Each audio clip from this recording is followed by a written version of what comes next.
Back Home Media.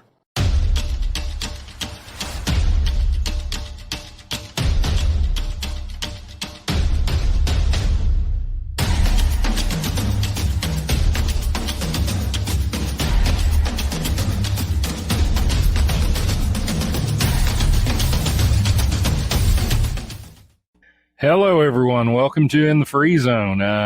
Derek, good to see you. How are you, buddy? I'm all right. It's been a long week for a lot of different reasons and in a lot of different ways, but I know especially in the town of Elkhart, it's been a long week for a lot of people, and we're going to talk about that a little tonight, but we're also going to be talking spring sports a little bit. And it was a long day today. Picture day, every coach's least favorite day of the year. Today. So I was running a little behind tonight, getting in here and getting ready for the podcast because of that. And here we are. We've had some great guests the last couple of weeks, and we'll get back next week to having guests again. But tonight, Derek and I both felt like it was important to take a little time and talk about some things that are very important. And those are things that basically we're going to talk a little bit tonight about mental health and about how we as a nation need to normalize seeking help for mental health. And we're going to talk a little bit about some resources for mental health and for suicide prevention and some things like that. Derek, anything you want to add before we get started? Obviously a lot of tragedy. Elkhart, we had a faculty a faculty member who's no longer with us, and over in Garden City, another teacher is no longer with us. It's been a really heavy week for Kansas academics and stuff, high school stuff. I guess in both cases, I guess what my takeaway this week is you really never know what mountain somebody's climbing ever. Yeah, I think that's absolutely true. And one of the things that we find as we talk about mental health are actually two things. Number one, if you've ever had to deal with the mental health system in this country, and many of us have not, but if you've ever had to deal with the mental health system in this country, you will realize real quickly just how lacking the mental health system in this country is, how hard it is to actually get help for someone who needs help. And there are a couple of different reasons for that. But, a few years ago, my mother-in-law had some major mental health issues, and it amazed me how difficult it was to get help for her. She sat in a swing bed in the hospital here in Elkhart for nearly a month before we could find a facility that would take her in, So, and again, her issues obviously were much more serious than some of the issues we're going to be talking about tonight. But, the state of mental health care in this country is alarming if you ever actually have to deal with it. When I got help, thinking back on it, it didn't dawn on me at the time. But when my wife's mother died, we got like this surprise inheritance. Mm-hmm. And if it wasn't for that inheritance, I would have never afforded that because I was able to pay those prices. But looking back, like if that inheritance hadn't been there, there was no way I could have paid those fees. And that was going to like more of a special, like a private person. Then I went to, and this is the thing I'll talk about. I went to Compass. Compass is a great thing. I know they sent counselors to the Elkhart. I know they sent counselors to the school in Garden City. They're great. They're a great resource. But the truth is they are outnumbered leaps and bounds. I went to Compass to get help, and it was just a room full of people that really needed help. And you don't get a lot of time. It's just how do they spend 4 hours on each person when you have literally 100 people trying to get into that room and talk to these people. Yeah. So, and really, Compass is kind of, and it's getting better, but Compass is kind of like the only thing you can do in that part of the country. But now with COVID, especially, there's a big up boost in telehealth. A lot of people are good. I actually do all of my psych evaluations, all of my psych med stuff on my phone. I just talk to my doctor on my phone. That's great. Another resource too in this area in Southwest Kansas, Southwest Guidance in Liberal also. So that's another resource there for you besides Compass.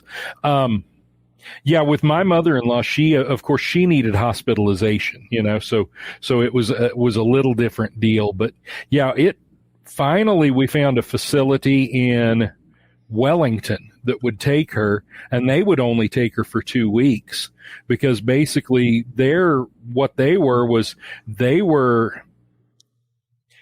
kind of an emergency facility that takes people in and takes 2 weeks basically to get their meds regulated and get them somewhat stabilized. And then they move them on to somewhere else. And so, fortunately we were able to find a nursing home that would take her in after that, but, yeah, it is, it was shocking to me how difficult it is, especially in the case of somebody who needs to be institutionalized. How difficult it is to find a place for them. And then you said like that whole story you just told, I'm assuming it was you and your wife that handled all of that. What if you guys weren't there? Yeah, exactly. Like she just would have maybe just been sitting in a room at her house. Yeah, exactly. She was lucky to have you and your wife to handle that very, sticky process of trying to get somebody mental health back then. Yeah. Well, and also the problem is, two, if somebody is mentally ill and they don't want to be treated, that makes it even more difficult to treat them. At first she refused to believe that she had any mental illness and she didn't want to be treated. And finally, when she, hadn't eaten or slept for nearly a week and, she got weak enough to the point where, where health wise we could show that, we needed to step in and take over for her own safety and, and then we were able to get her some treatment. But that can also be an issue is if the person, wants to refuse treatment. And unfortunately, that's one of the aspects of mental health, is that the same mental illness that drives you to the brink of despair also makes you not want to seek help many times. And that's why we as a nation need to do a better job of normalizing seeking mental health care. We need to make it clear to people that, going to see a psychologist or a psychiatrist is just like going to see a doctor. You have mental illnesses just like you have physical illnesses. As a matter of fact, many, at most mental illnesses have a physical link. They're linked to something that's going on with your body, which is why psychiatrists exist, medical doctors that also deal with issues of the mind. And so that's something that I think we need to be aware of, because it's great to say, if you need something, talk to me, but it's difficult for someone who is really in need to take that leap. Mm-hmm. And as a society, we need to do everything we can to make it easier for people to take that leap. As a coach, as a teacher, if you've ever been one of my students, if you've ever been one of my athletes, if you've ever been a colleague of mine, and I've said this before, I don't care. You can call me anytime, night or day. If you need something, I will do everything in my power to help you with it. And whether that is, that you're struggling with some issue, or, hey, you need a couch moved. Well, I may not come move your couch, but I can probably find somebody that will, Mm-hmm. So just know that there are people out there that love you, people that care, and that people that would love to help you. At the same time, I also understand that the very mental illness that sometimes drives people to that point makes them want to not seek help, One thing I'll say to people is, because I'm very outspoken, I have mental illness, I take medication, and I'm very outspoken about it on my Facebook page, and I joke about it and stuff, but it's a serious deal. But one thing that happens to me a lot is people will message me, and it'll be multiple times in like a 2-year period. They'll message me and be like, hey, I think there's something going on upstairs, and I don't know what to do. And I'm always like, go to the doctor. And then a lot of times I'm just like, nah, I don't want to do that. And like at first I'm just like, oh, well, whatever you want to do. But after like the fifth time, I'm just like, you realize like you're coming to me and you're saying, hey, I got a broken foot. And I'm like, okay, go to a doctor. Yeah. And you're like, I don't want to go to the doctor. Well, you're going to walk around with a broken foot. Like, I don't know it's not going to fix itself. Mm-hmm. Like, it's not going to, it might fix itself this way, where it's just hanging off this way for the rest of your life. You have to go to the doctor. Like, and that's the thing, like, that's where the stigma lies. And the thing I wanted to say is that most people who deal with mental illness, most people, if you're listening to this, and you haven't been diagnosed, but most people know, your body will tell you, like, if there's something wrong in your body, you'll have pain. And the same thing happens with mental illness. Most people that I've talked to, like I said, that say that they want to talk to somebody, but they're scared, they've known for a long time that there's something going on. And mental illness is such a varying degree. Like, it's a spectrum. Like, you could have a little bit where it's very, manageable through therapy and just talking it out. And some people do need medication, and again, and a lot of people are like, well, I don't want to be on a medication every day. And then so you ask some of these people, are like, well, you're self-medicating with, alcohol. Yeah. Well, and it's like, well, so obviously you're not really worried about being on a chemical. Why don't you try one of these? Like, we're doctors. Exactly. Yeah. So I think a lot of people know that there's something wrong, but still getting to that doctor or making that phone call, or these days you can do it virtually over the phone. I think doing that first, I feel like some people feel like it's a sign of defeat. Like, you're going to call somebody to talk about, I may have mental issues. Yeah. And I don't know, but if I could tell, I waited till I was 31 years old to go, and I did, and I've never looked back. It's just, education is the biggest thing. Yeah, and that brings up a great point. Yeah, asking for help does not make you weak. Mm-hmm. Okay, it's not a sign of weakness. It's not it's not a sign that you're not a man. It's not anything like that. All right. Seeing to your mental health should be no different than seeing to your physical health. Mm-hmm. Like Derek said, if you feel like you're having a problem, where you ought to start is with your doctor. Just the doctor that you see every time that you need to go to the doctor. That start there, because very often mental illness has a physical factor. As a matter of fact, not always, but usually it has a physical factor. Uh-huh. Now, that being said, I need to, of course, and all of you that know me know this, I am far from an expert on this issue, okay? And so, again, Derek and I are kind of telling you here, this is from our experience, here's what we've seen, okay? Please do not take us as what we're saying is we're some kind of experts or something. And please, if you believe that you have any kind of issues, seek help. Go see the doctor. Sometimes it's just even calling somebody you care about and saying, hey, I need help. That's absolutely really, and again, education is that, like, I do take medication every day, but the best pill I ever took was learning about my mental health issues. And now it's to the point now where when I have a symptom come on, it's very easy just to pick it up and move it this way. I'm like, okay, yeah, I feel that right now, but it's meaningless. I understand. So, really just talking out loud, talking to your peers, talking to anybody, but definitely bottling things up is not the way to go. Yeah. And something else too, very often, as a matter of fact, I believe in most cases, mental health issues and substance abuse issues also go hand in hand very often. Okay.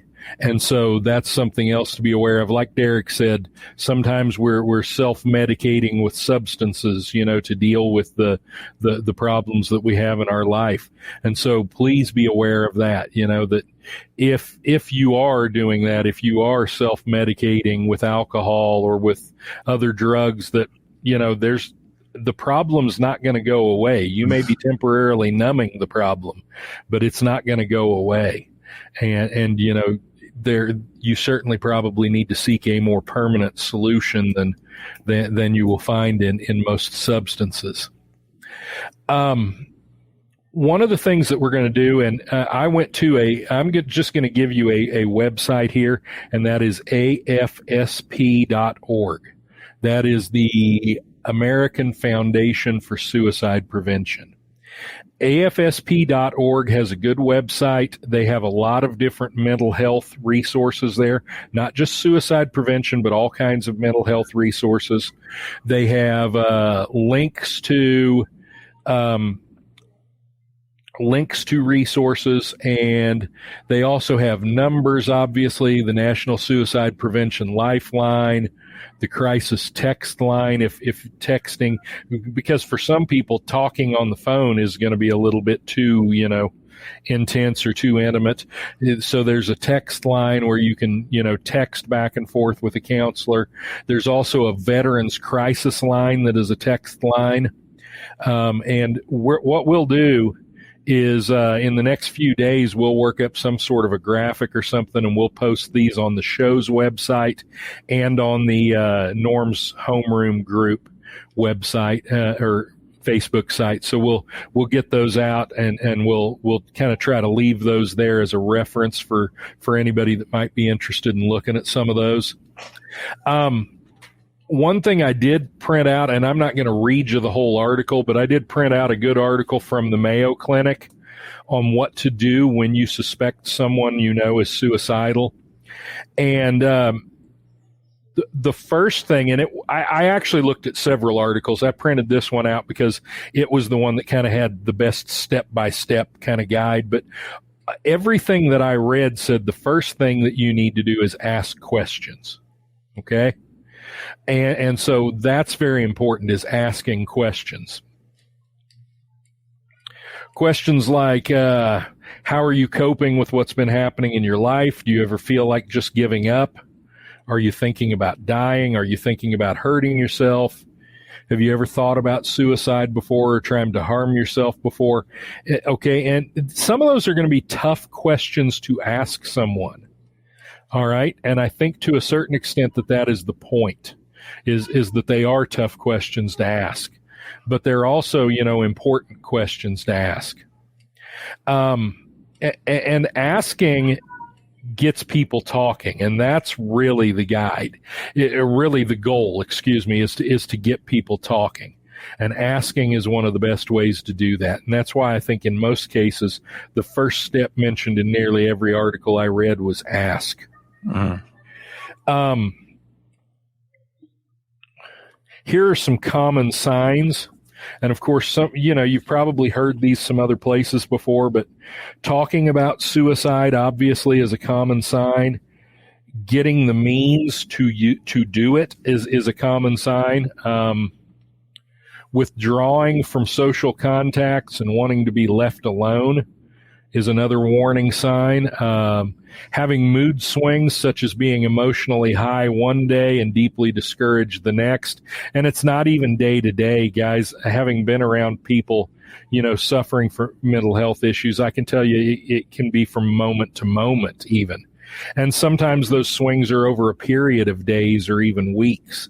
But one of those warning signs is somebody that does have mood swings, especially rapid mood swings, being preoccupied with death or violence, feeling trapped or hopeless, increasing use of alcohol or drugs, changing normal routine, including eating or sleeping patterns, doing risky or self-destructive things, giving away belongings or getting affairs in order when there's no other logical explanation for doing this, saying goodbye to people as if they won't be seen again, developing personality changes or being severely anxious or agitated, particularly when experiencing some of the warning signs listed above. If someone has attempted suicide or you believe they will, don't leave that person alone.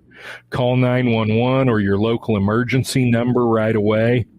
If you think you can do so safely, take the person to the nearest hospital emergency room yourself. Try to find out if he or she is under the influence of alcohol or drugs or may have taken an overdose, and tell a family member or friend right away what's going on. And I would say also, of course, it says call the local emergency number, but yeah, seek some sort of professional guidance as well. Derek, anything you want to add to any of that? I think you're doing it, man. Okay. If a friend or loved one takes or behaves in a way that makes you believe they might attempt suicide, don't try to handle the situation alone. Get help from a trained professional as quickly as possible. The person may need to be hospitalized until the crisis has passed.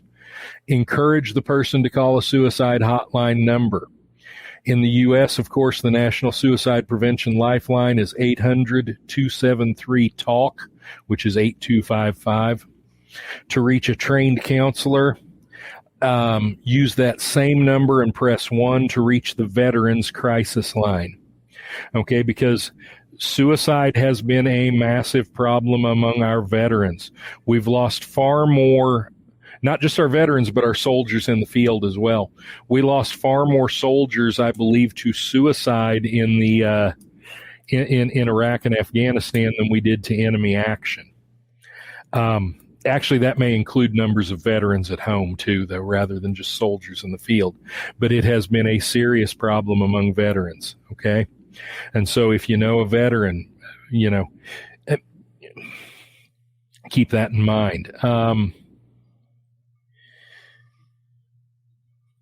Now, if you're a teenager or a student and you have a concern about a friend, start by asking questions. That's where we started this. Start by asking the questions. Encourage them to call one of those suicide prevention hotlines. Even if it's not maybe you don't suspect that there's a suicide problem. Maybe it's a mental health crisis that they're having. That encourage them again to call one of those hotlines. A substance abuse problem. There are numbers for substance abuse hotlines as well. Okay. And so we'll give you some of those numbers. We'll put those up on the website. But the main thing to me, I think, is talk to each other and take care of each other. As a coach, I know a lot about teams and team spirit and teamwork and teammates. And, it's easy when you're dealing with a team to tell people to take care of each other because teammates hopefully should know what that means. And so we've got to be able to kind of transfer that spirit of camaraderie to other situations as well. Your classmates are teammates in a very real way. The people that you go to church with are teammates in a very real way. Your family are teammates in a very real way. Take care of each other, love each other, and support each other. Just if you suspect something, start to ask questions. Okay.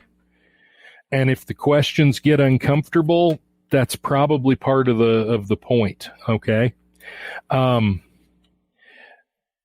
think it's better to regret having done something than to regret not having done something. And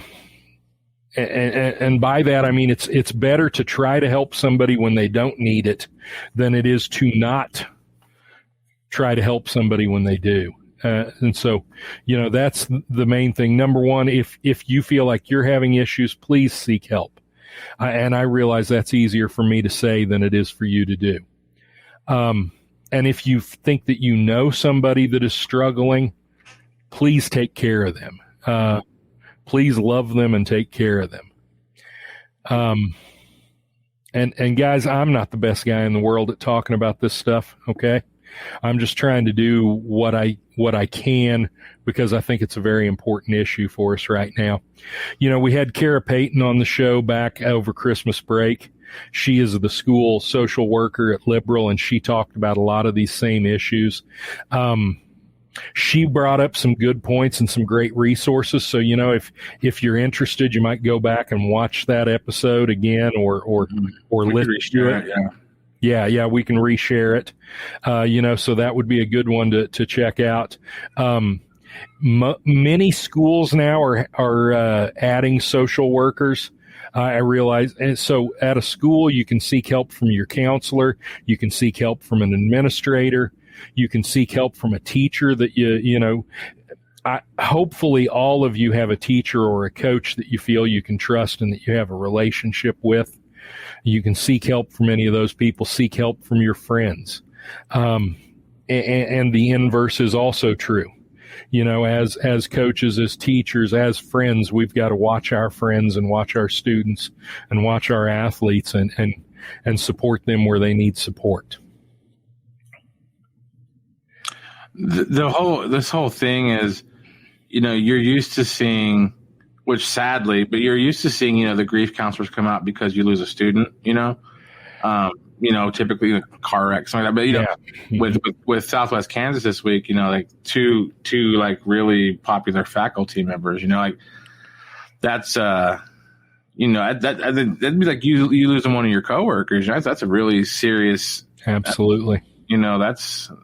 So I'm just glad that, because I know that it happened because I've seen Facebook posts. I'm glad that, these grief counselors were there. And, because, anytime something like this happens, where you lose somebody that's attached to this many people, it's really sad, but the aftershock of it is really, detrimental too. A lot of people, especially when it's somebody a lot of people look up to and stuff, that's going to be something that a lot of people have to work throughout their life, Absolutely. So guys, like we said, if you need it, please seek help. Please watch others who you think might need help. And if nothing else, just ask questions. Asking questions can help a lot, and maybe when you ask questions, you're going to find out that there's nothing that you really need to worry about, but maybe you'll find out that there is. Okay. So talk to each other. And, we've all had much more isolation with this pandemic. We've all had that sense of detachment and that sense of how surreal life is. And yeah, some things are starting to get back to normal, and that's great, but we still need to keep an eye on each other, and we still need to take care of each other.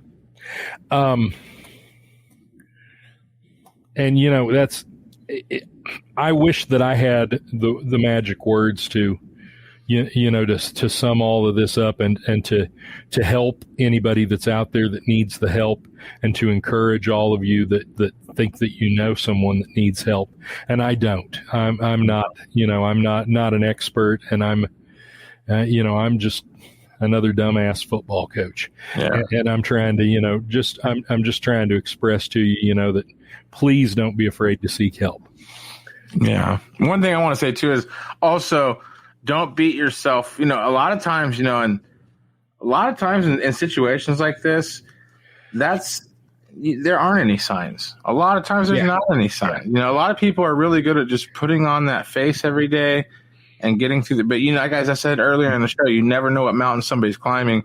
So, I think, the real message here is just to really, really embrace the people you care about, really invest time in them, check on everybody. Absolutely. Not just the ones that are having to check on everybody, that's sort of your post in this world.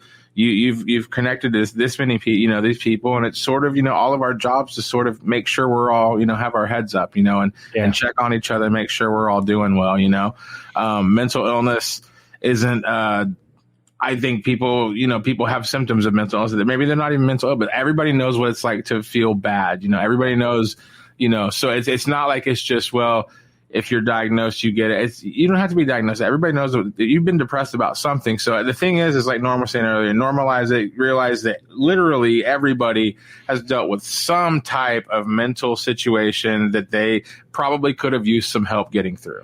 Absolutely. Yeah, absolutely. And I realize that situations like this can be, devastating to the survivors as well, the friends, the family, and things like that. And so, certainly, there aren't always signs there. And we're certainly not trying to plant any seeds of regret in anyone's minds at all. Okay. All right, guys. We're going to talk about sports just a little bit here. I had several people ask me last week, I think it was Monday or Tuesday of last week, that Keisha was meeting and the board of directors or the executive board, I forget which, it must have been the board of directors. And a lot of people were asking me what they were meeting about and what was going to happen as a result of it. Well, what they were meeting about was the postseason for spring sports. And for the most part, the spring sports postseason is going to remain intact. Okay. Not just intact, but it's going to remain just the way it has been in the past. One of the notable exceptions is the state track meet. I knew that there were probably going to be changes to the state track meet because the state track meet in Kansas is, I don't know 100% for sure that this is true, but Keisha bills it as the largest high school track meet in the world, I think. It's certainly the biggest state championship track meet in the nation. If you are a track fan at all, anybody who is a track fan at all ought to go to the Kansas State track meet at least once in their lives because it is a spectacle. It really is. It's a huge track meet. You've got 6 classifications, boys and girls, all competing at the same time in the same place. So you've got tons of competitors, tons of spectators. And I believe therein lies the problem, is in the tons of spectators. Okay. Always before, the state track meet has been the last weekend in May, and it's always been all classifications.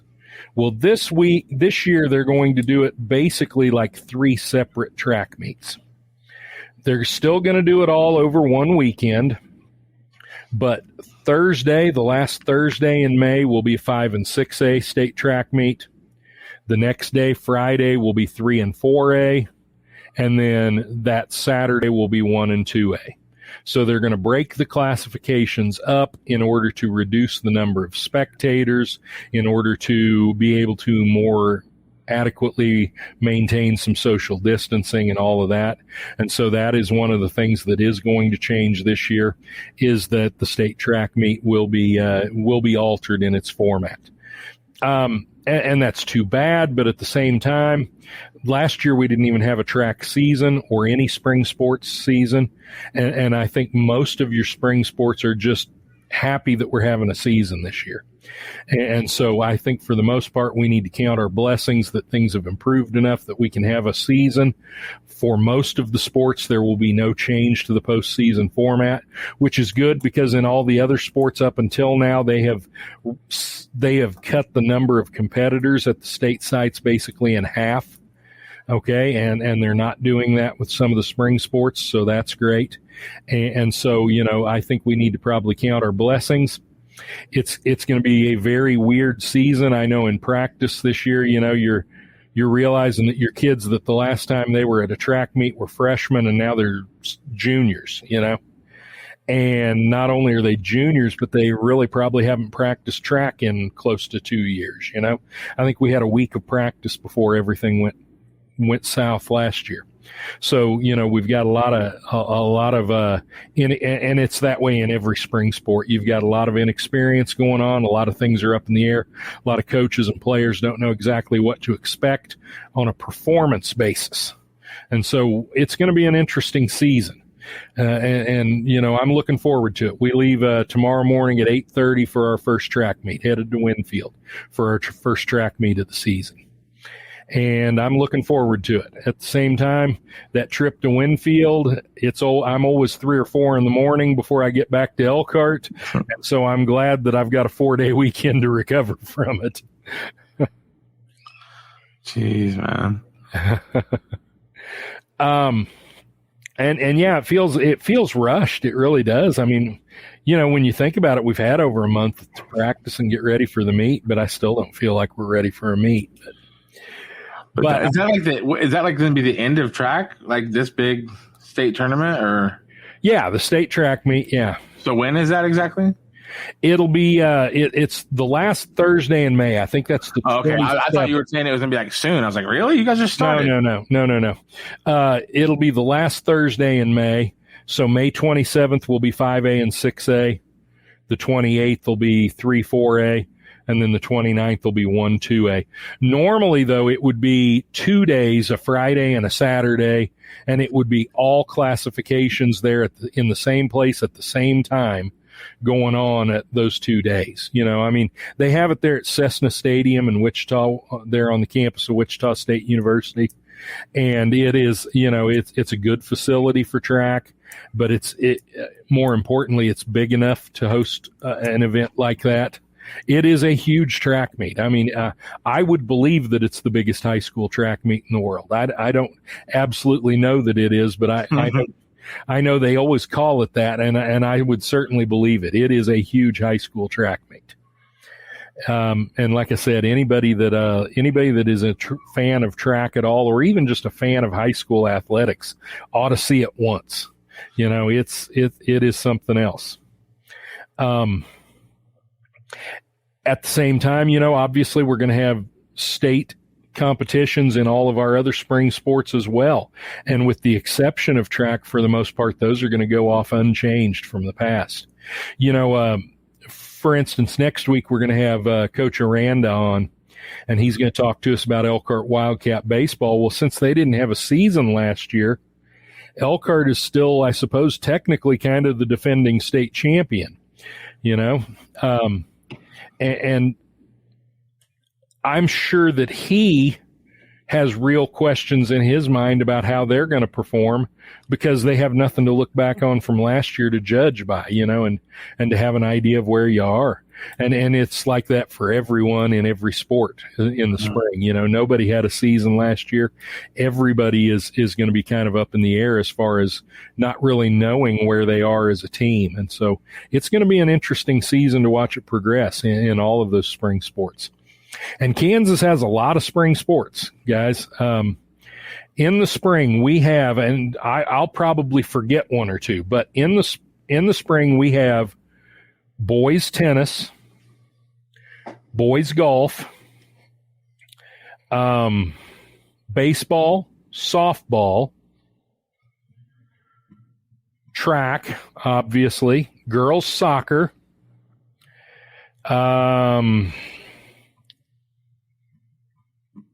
I think swimming is over by now, but I think boys swimming is over, but we have girls swimming in the spring. When is cross country? Cross country's in the fall, opposite football. That's 7 sports, and my guess is I'm probably forgetting something. Well, I had a question about that. So what's it like sharing athletes? Well, at a school the size of Liberal, you don't share athletes. Oh, you have to pick one. Yeah, pretty much. I don't believe, I can't think off the top of my head of a time that we've ever shared an athlete there in the spring. Now at Elkhart we used to. I don't know if they still do or not, but it used to be at Elkhart, especially when they first started with baseball and softball. We, you'd have your track practice basically from 3:30 to 5:30. They'd start baseball and softball practice about 5 or 5:30, and most of your best athletes did both in those days. When we talk about, those kids, like we were talking some of those last week with James Jenkins, right? When James Jenkins and Jason Neath and Seth Neese and Bobby Grice and, a lot of those kids, a lot of those really good athletes, Sean Anderson, Ben Murray, a lot of those kids did both track and baseball. Mm-hmm. And then you had a kid like James that did track, baseball, and golf. There aren't many schools that allow you, generally only your 1 and 2A schools, maybe even a 3A school, that are going to allow kids to. How did James juggle that? Did he just go to practice on different days, or? Yeah, he really did. I mean, it's, we might, once the season got going, you probably had baseball games 1 or 2 days a week. You'd have a track meet once a week. You'd probably have a golf meet once a week. The truth is he really didn't practice all that much at any of the 3 sports. He was just doing them every week. Yeah, I mean, and so it's a miracle that he was as good as he was, that if he hadn't been blessed with some just real God-given talent, there's no way he could have qualified for state in all 3, because he never really had the practice time to develop a lot, I mean, he was just blessed with some real talent, Yeah. When he was in junior high, obviously, we didn't have junior high baseball. We didn't have junior high golf. So he did track in junior high. And he was one of those that, you saw the distances he was jumping in the long jump, and you saw the times he was running, and they looked phenomenal in junior high. And sometimes what happens is those kids that look phenomenal when they're in junior high, the reason why they look phenomenal in junior high is because they're already as physically mature as they're ever going to get. Yeah. And so they really never improve a whole lot after junior high. Well, James wasn't one of those kids. James still improved quite a bit, But that's always the concern. When I see a kid that in junior high is just dominating things, that's always my first question is, I wonder if he's done growing, I wonder if he's... Sixth grade, Sarah Rogers was the biggest girl in school. Yeah. 2021, she is the smallest girl on the planet. She stopped. Sixth grade, that was it. Yeah. I think she's actually 4'10". She's small. Well, that's what I was going to say. Is she even 5 foot? Yeah, she was the tallest girl in school. And then that was it. That was all she had. She gave it her all until sixth grade, and it was like, well, I'm done. Yeah, and you probably see it with girls even more than you do with boys, where they mature early and they're done growing, and that it certainly happens. It certainly happens to athletes, and that's one of those things you just have to kind of and I'm sure that is tough for those athletes too, because here you are in junior high and you've just dominated everything. And then you just never really get any better as you get older, and I'm sure that's a tough thing to deal with for some kids. But, that's one of those things about sports. It forces you to deal with adversity a little bit, and that's a good thing, because today and I'm not, this is going to sound like criticism, and it's not, but with the parenting style, we try to protect our kids from everything, and what people call helicopter parenting. There's that tendency to try to protect your kids from anything bad that happens, and unfortunately, some kids never really learn how to deal with adversity. You've got to experience diversity when you're a kid, when it's diversity on a small scale. I said diversity. I mean adversity, excuse me. So that, when you get older, you can deal with the much larger adversity that you're going to deal with as an adult. And that's an important thing. And so if there's one bit of parenting advice, and God knows I'm not the guy to be giving parenting advice, but if there's one bit of parenting advice I would give to parents of athletes, that would be it. Let your kids deal with adversity. Let some bad things happen to them. They need to have those little bad things that happen to them in athletics and in social life, in school, and those kind of things. They need to have those little bad things happen to them, because once they become adults, life's going to deal them some heavy blows, and they need to be able to deal with them. If you've never had to deal with adversity before, and now as an adult you're dealing with real adversity, that is a serious problem, I was talking to my coworkers today, and I'm actually been thinking about the whole show. I'm like, did I sound crazy? But they were asking me why I liked living in Phoenix, and I said it was because it was eclectic. And they were like, well, what do you mean? What do you mean? I might not have a job anymore. No, who cares? You can't say anything. But I was just like, I grew up in a small town. I love my small town that I grew up in. Mm-hmm. But I mean, I feel like Elkhart, at least in my thing, it was really easy living, I don't think I saw a lot of the things that a lot of people. So they were asking me, why was it important for me to raise? Why did I choose where I live? And I chose, a bigger city and sort of an eclectic neighborhood where there's my kid goes to school with everybody. There's all kinds of people in his class. And I did that on purpose because I felt like growing up just around one certain, one area, small town, I felt like I did a lot of growing up in my 20s that I probably would have handled a lot of that stuff earlier on in life. Sure. Just with Elkhart being such a cool place to live, there wasn't a ton of it. People had adversity, but I mean, it was, as far as it wasn't a bad place to be, Yeah. I know what you mean. Sure. And I see your point. Absolutely. The thing to remember is, dealing with bad things is a part of life. Mm-hmm. And if you don't let people experience some failure. Experiencing failure is probably more important than experiencing success. They're both important, okay? But we celebrate success. We do a great job of celebrating success. Our culture does a great job of celebrating success. Our culture and our society do not do a very good job of dealing with defeat and of dealing with the bad things in life. And something that I used to always tell my teams, when you get punched in the face, that's when we find out who you really are. In other words, when bad things are happening to you, that's what really reveals your character. That's what really shows the world who you are. It's easy to be a good person when everything's going your way. It's easy to be, it's easy to be the great guy when everything is on the plus side and everything's going your way and every choice you make is right. But when you get punched in the face, now suddenly we're going to see what kind of person you really are. We're going to see if you have any real mental toughness or physical toughness. We're going to see if you are the type that's just going to, lay down, or if you're going to be the type that's going to lose your head, lose your temper. All kinds of things may happen. There's never any telling with how people may deal with adversity. And so, I think it's important to let kids deal with a little adversity. It's also important, and that's physically as well as mentally. One thing that I see in athletes today, because kids don't go out and play every day, and they're not out playing football in the front yard and doing things like that like they did when I was a kid.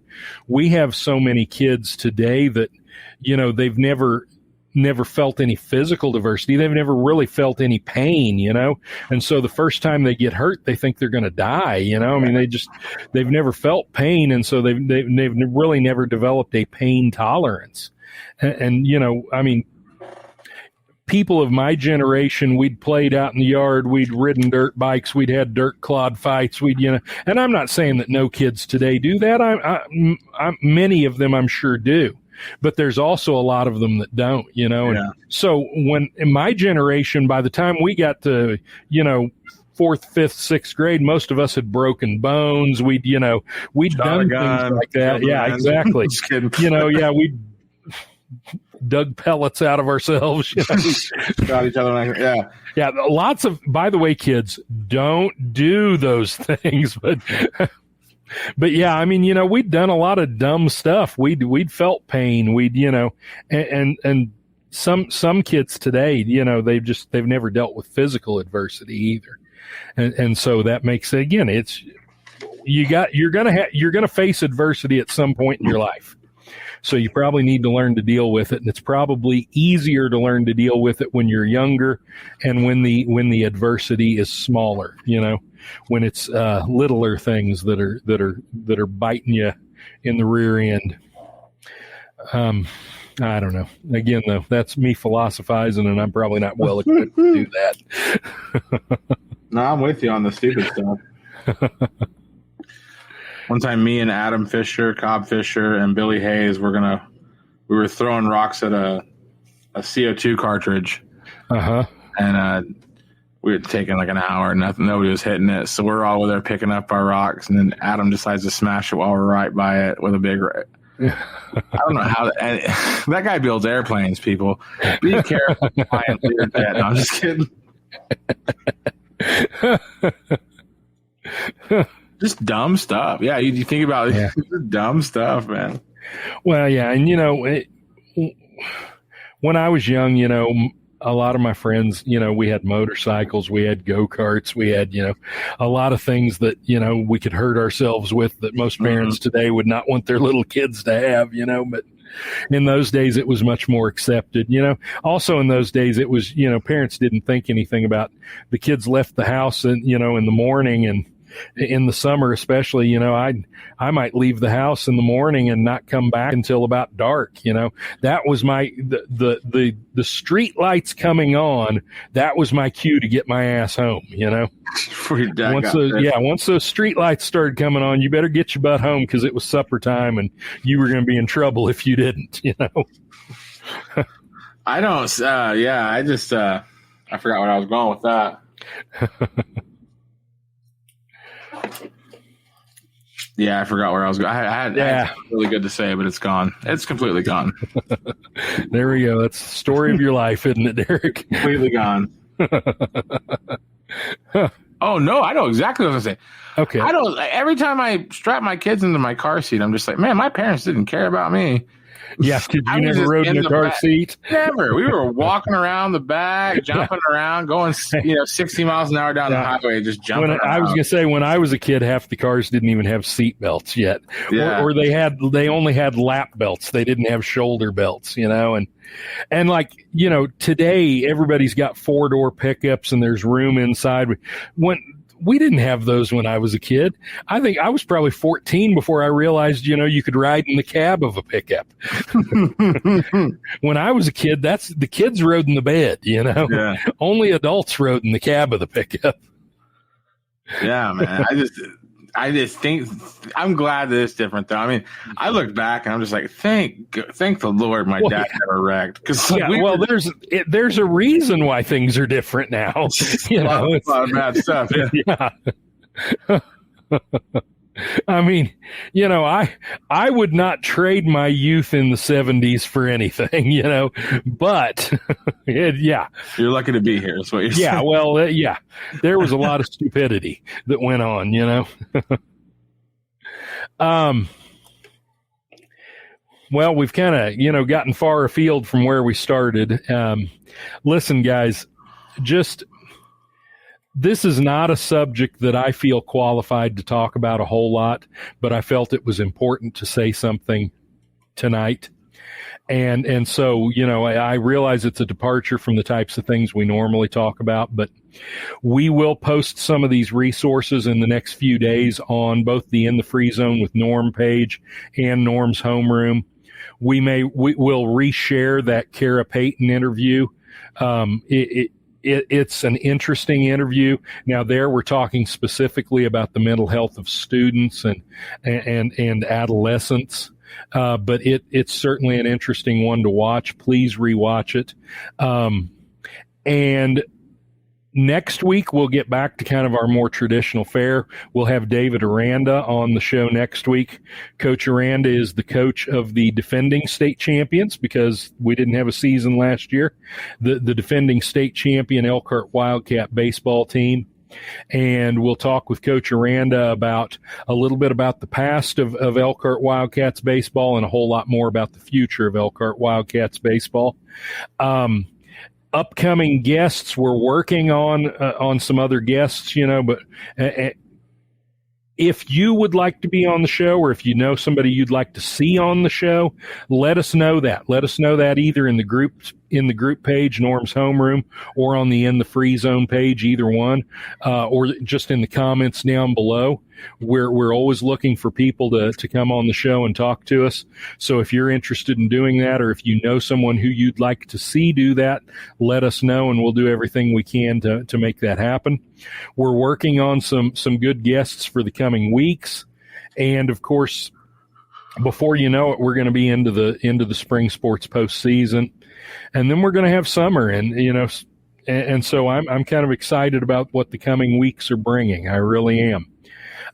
Derek, I don't know if you want to talk about this on air or not, but for those of you that don't know, Derek started a new job this week, right?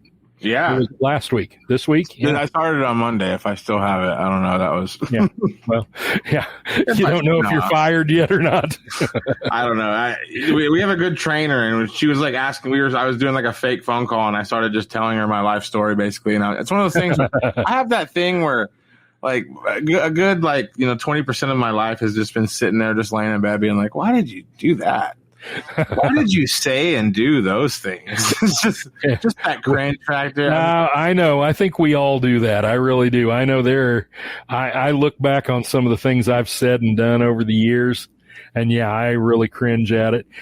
And yet I don't mind the things where I made myself look like a jackass, because I kind of am a jackass and I can live with that. Yeah.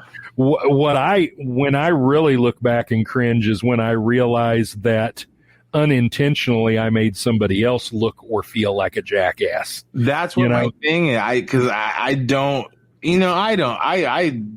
know if I offended anybody. Nobody said that. Yeah. I don't even know what I said. That's the thing. Like, it was just coming out of my mouth. I was just like, yeah, blah, blah, blah, blah. So it's, but I think it's going to be a great job. I'm on day 3 of training. We're pretty much through, like, everything else now is just going to be like technical stuff, but I pretty much know what I'm doing. I pretty much know what I'm going to be capable of earning and stuff.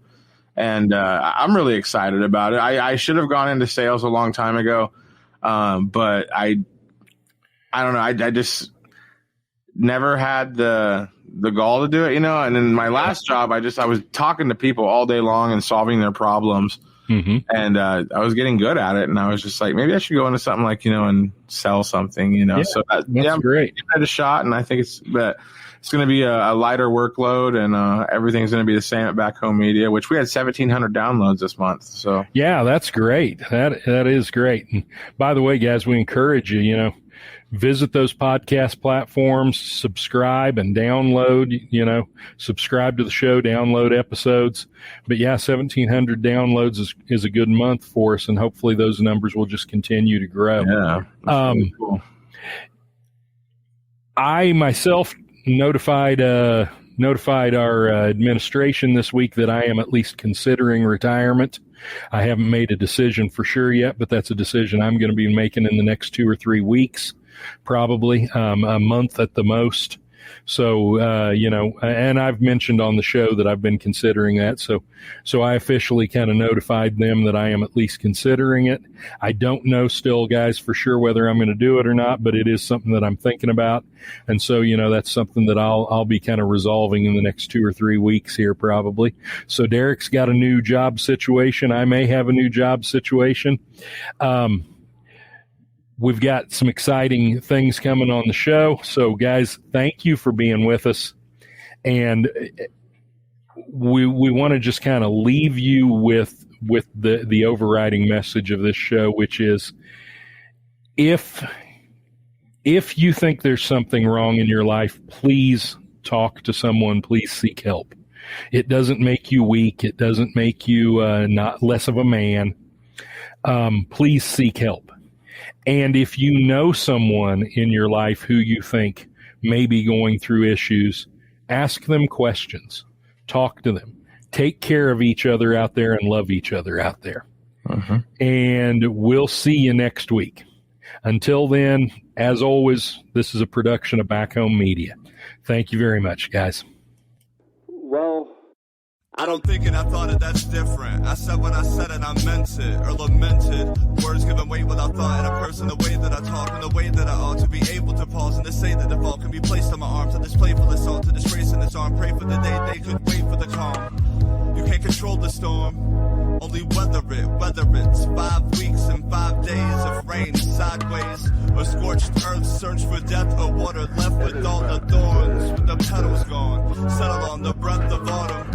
If the crown fits, wear it, the crown fits.